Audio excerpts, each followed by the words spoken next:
The Vikings were not afraid to die. They were afraid of what might not stay dead.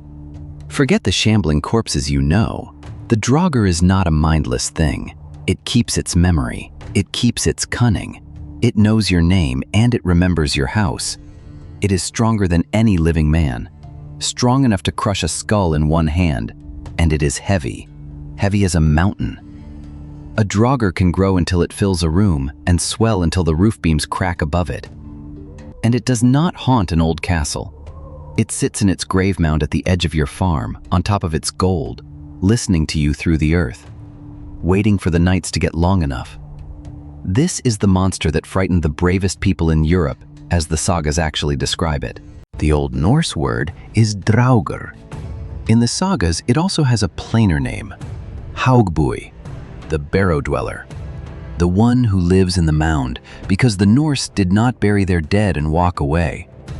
An important man was laid in a chamber under a mound of earth with his weapons, his treasure, sometimes his horse and his ship. Everything he owned in life, still his. And a man like that does not always accept that his life is over. Two things wake a Draugr: greed and bad temper. The sagas are consistent about it. The men who come back are the men who were difficult while they lived, grasping, violent, jealous of what was theirs. Death does not improve them. It concentrates them. And it changes the body. The sagas describe the skin color precisely, with a word they use for nothing else: hel-blár, death blue. The blue-black of a corpse, but on something that is standing up and looking at you. Others are described as nafur, corpse pale. The eyes stay open. Sometimes the body is uncorrupted and heavier than it has any right to be. 10 men cannot lift what one man carried in life. And the Draugr grows. It swells to the size of an ox. It can wade through solid rock as though the stone were water. Some can change their shape into a seal, a bull, a great gray cat that sits on your chest and presses until your ribs give way. Some can control the weather and call the fog in. Some can see the future and will tell you yours if you are unlucky enough to make one talk. This is not a rotting corpse. This is a dead man who has kept everything he was and gained things no living man has. What does the barrow-dweller want? First, it wants what is its own. The gold in the mound is still its gold. Break in to take it and you will meet the owner in the dark, in a chamber with one exit, and the owner does not need to breathe. Second, and this is the part the sagas dwell on, it wants everything outside the mound to stop. A Draugr does not begin with murder. It begins with livestock. Sheep are found dead with their bones broken. Horses are ridden until they burst.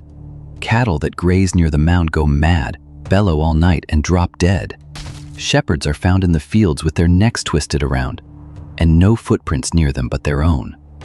Then it comes to the farmhouse. It rides the roof at night, sitting on the beams, drumming its heels against the timber until nobody inside can sleep. The Norse had a word for that too. It was called riding the roof, and it was a death sentence for the household. It kills livestock, it kills servants, then it kills the family. And a farm that a Draugr has claimed is simply abandoned. The sagas record it plainly: valleys that emptied, farms left to fall in, land nobody would take at any price. The dead do not fear the living. And the sagas never once say the Draugr can be reasoned with. The greatest of these stories is in Grettir's saga, and it has a name: Glam. In a valley in the north of Iceland, there was a farm nobody would work at, because something was already wrong with the place. A shepherd came who did not care. A huge, gray, sullen Swede named Glam, with wolf-gray hair and eyes that made people uncomfortable. He hated the church. He refused to fast. He worked the sheep alone in the hills and did not come home when the weather turned. On Christmas Eve, Glam went out into a storm and did not come back. They found him the next day in the snow, dead, and the ground around him churned up as if two huge things had fought there. Whatever he had met, he had fought it.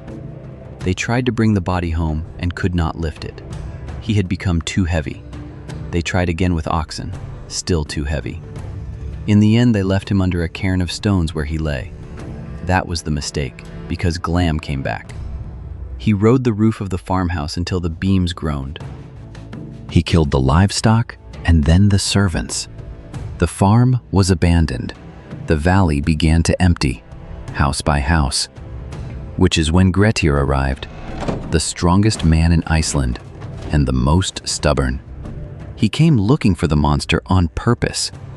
He lay down in the hall, wrapped in a cloak, and waited in the dark. The door came off its hinges, and Glam stood in the doorway, so tall he had to stoop, with the moon behind him.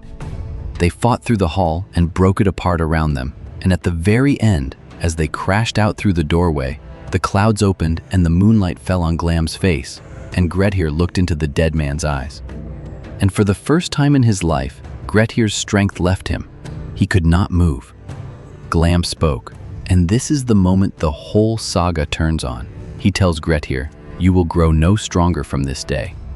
You will become an outlaw and live alone. And these eyes of mine will be before you always. You will never again be able to bear the dark." Then Grettir cut off his head, burned him to ash, and buried the ash far from any path.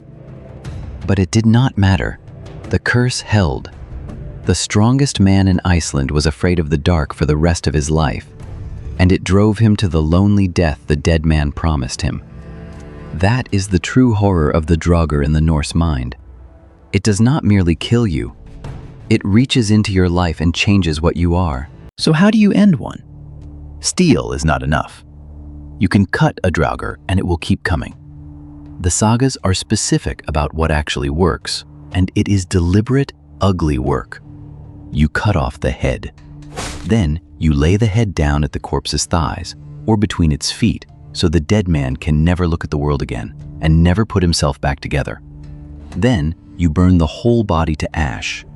Then you carry the ash a long way off and scatter it in the sea, or bury it where no one walks and no cattle graze. Behead, separate, burn, scatter. 4 steps, and the Norse knew all 4. Better still was to stop it before it started. And here the archaeology and the sagas shake hands. If a man died badly, or died angry, you did not carry his body out through the door of the house. You broke a hole in the wall, passed the corpse out through the hole, and sealed it again behind him. The Norse called it the corpse door. A dead man remembers the way he left. A wall he cannot find is a door he cannot use. Heavy stones were laid on the chest and over the grave, not as a monument, but as a lid. Iron scissors or a needle were sometimes placed on the body. Occasionally, a corpse was pinned into the earth with stakes. And archaeologists have opened Norse graves and found exactly this. The head removed and placed at the feet, bodies weighted under stone, skeletons pinned down. The Vikings were not telling each other ghost stories, they were taking precautions. So why does a hard, practical, seafaring people believe the dead climb out of the ground? Look at the northern winter. The soil freezes to iron, and a body cannot be buried until spring. So the dead were kept, in an outbuilding, under stones, in the cold, sometimes for months. The family lived a few meters away from a corpse that would not decay in the frost, in a house where the wind moved the timbers at night. Winter did not just hide the dead, it kept them. And there is a deeper thing underneath it. Norse society ran on reputation and on grudges. A man who was hard to live with did not stop being your problem when he died. His kin, his land claim, his feud all remained. The Draugr is that fear made flesh, the neighbor who will not let go, the dead man who still believes the farm is his. Notice that the Draugr is never a stranger. It is always someone from the valley, someone they buried themselves. The monster of the north is not a demon from outside. It is one of you who refused leave.